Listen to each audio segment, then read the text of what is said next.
Hello. This week's verse is actually an instruction, and it's from Jesus. And he says this, it's from Matthew chapter 6, verse 34. He says, "Therefore do not worry about tomorrow, for tomorrow will worry about itself. Each day has enough trouble of its own." Do not worry. You know, some people find this easier to do than others. When Lindsay and I were first married, I remember we had a neighbour who found it very hard not to worry. And in particular, the year she was trying to organise her daughter's wedding, she would pop in to see us every morning. And she'd then spend ages telling us all the things she had to do that day and how little time she had to do them in. It was a bit like that story of the woman who always came to tell her rabbi her woes.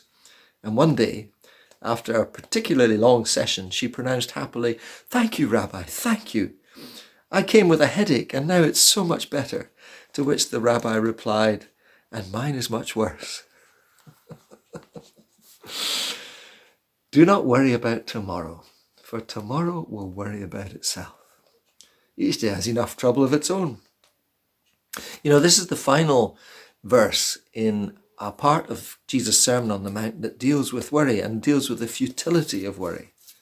Who of you, he asks, by worrying can add a single hour to their life? But he also gives some good advice. And I think it's all to do with the direction of our gaze when we're worrying. And what I mean is this: when I find myself worrying, I tend to find myself looking down. In other words, I'm thinking about all the things I have to do and all the things that could go wrong in situations that I might be able to do something about, or even worse, that I can't do anything about, and all the things that could go wrong in the lives of people I love or people I know, you know. And I find the best way to deal with all this is not to look down, but to look up.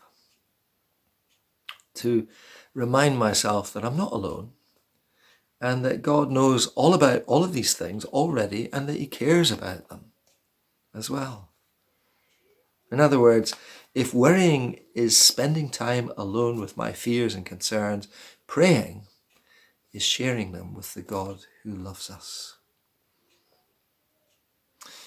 Sounds good in theory, of course, but sometimes it's still not easy, especially, you know, when you're lying awake in the middle of the night and sleep has deserted you and your fears are crowding in, and when your brain is in overdrive and you can't seem to switch it off. A good friend of mine sometimes responds to worry by simply singing a hymn that she knows or a well-known chorus. It's her way of looking up. She finds it helps her switch the thoughts off and create space for God. Now, I'm not planning to sing to you right now. I can assure you of that. But I will read to you the words of one of my favourite songs in the Bible, which is Psalm 131. Listen to these words. My heart is not proud, O Lord, my eyes are not haughty.